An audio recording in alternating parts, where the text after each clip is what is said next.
Hey, good people, welcome back to Money's Book List. Yes, I'm still sitting in front of this door because the war on my office space is still being won by my daughter. Because why? She's a winner. That's what winners do. They win. And she is winning really well right now. Again, just random toys in my office. I have a play mop. Why do I have her play mop in my office? Who knows? Like, seriously, I have a soccer ball. It's just this space is her space. Every space in the house is her space. Anyway, by the way, she's doing really well. We did get the diagnosis. It's official. Just want to talk to a few more family members, and then I'll discuss with you, my friends and good people.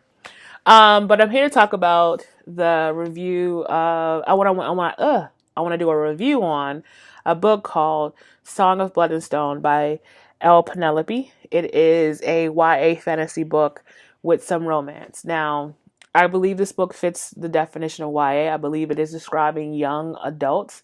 I always had the problem with people describing books in general as YA when it was really books about teenagers. It really wasn't books about young adults. It was really about young adolescents. Maybe that's why they called it YA, not young adults. But this does fit the description of young adults because there are some things that happen in this book that I really hope that they're not talking about with the same definition. So some triggers again, sexual assault, and YA sex. So if you're not comfortable with any of that, you may not be interested in reading this book. But this book, I like to say that, well, it's not, I like to say it's true. This book is very current to today's situation, social climate in this world.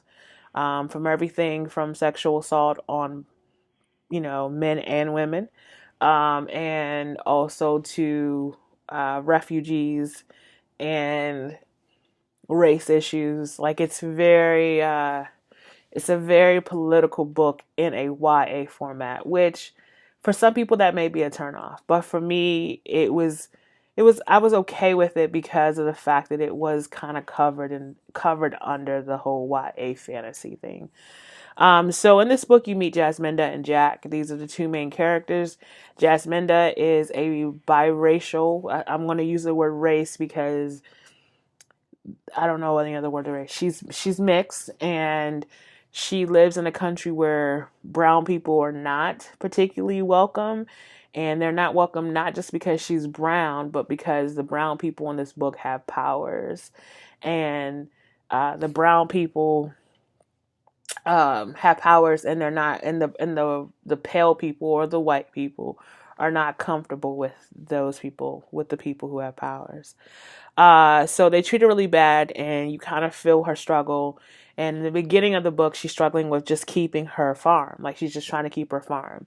And she gets she gets this wonderful offer from her mother's father saying like, look, your mom is deceased, your dad is deceased, your brothers are deceased. Those are not spoilers. They don't take, knowing that takes nothing away from the book. Her grandfather says, if you don't tell people and sign something saying that you will never say who your mother is, I will give you the money to save your family, or not your family, save your farm.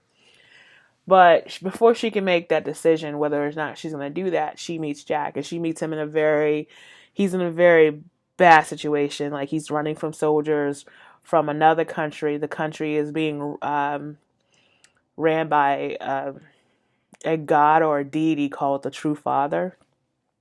And Jack had went to that country to kind of figure out what the True Father was doing to try to take over the country in which Yasminda lives in. And I can't say the names of the two countries. That's why I'm not saying them. I can't pronounce them correctly. So, anyway, you meet Jack being chased by the soldiers, and Jasminda in some way saves him, and that's how their story begins.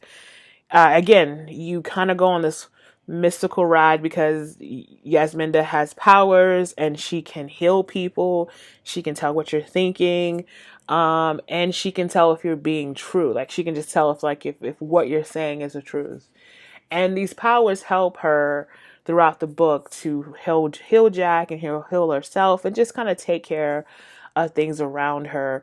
But also it's dangerous because the true father, he's seeking something, and he's also seeking people with power because he takes people's powers to continue to stay strong. And you find out why he does this. You find out what role Jack plays in all of this. And there's this huge part of the book about refugees. There's people fleeing the one true father's country to kind of keep their powers, because when they give up their powers, it's called to give tribute.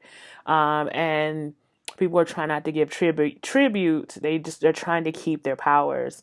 And so they're leaving and they're taking, kids' powers. Like some as young as like 4 and 5. So these parents are like taking these children and trying to go to the side of the country or the other country where they don't have powers and stay kind of in the hills and stay away from the people who don't have powers, but they're just trying to escape tyranny.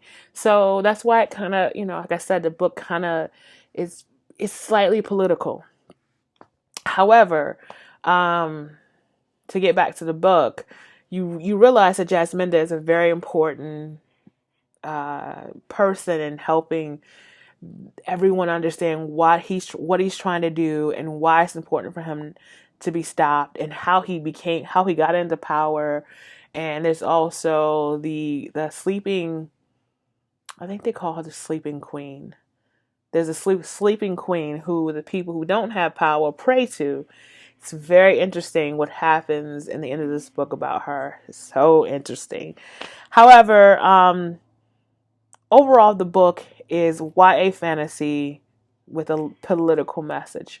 However, this is the first book in the series. There's a second book in the series, which I think is going to due out this year. However, it's a prequel and kind of the second part to this book. I don't know how it's going to work. I just know that it has something to do with Jack helping Yasminda understand about his past and how she can deal with what's going on in her life. But yeah, so Yasminda and Jack basically are trying to help these refugees stay in the country where they are and not go back to the true father. Also try to prevent the true father from taking over their country. And on top of that, Yasminda is still trying to save her farm. So it's a lot going on. And with all of that going on, you still go on this fantastic ride where they talk about race, they talk about biracial children, they talk about refugees, they talk about all this stuff. I would recommend the book, but again, I'm just giving you the warning so you know. I don't want you to go into the book feeling as if blindsided by basically the content of the book. If you're not about, and listen, it never says who's right. Well, it does say it does say someone's wrong or right, but it doesn't talk about it. Just if anything, it kind of helps you understand why.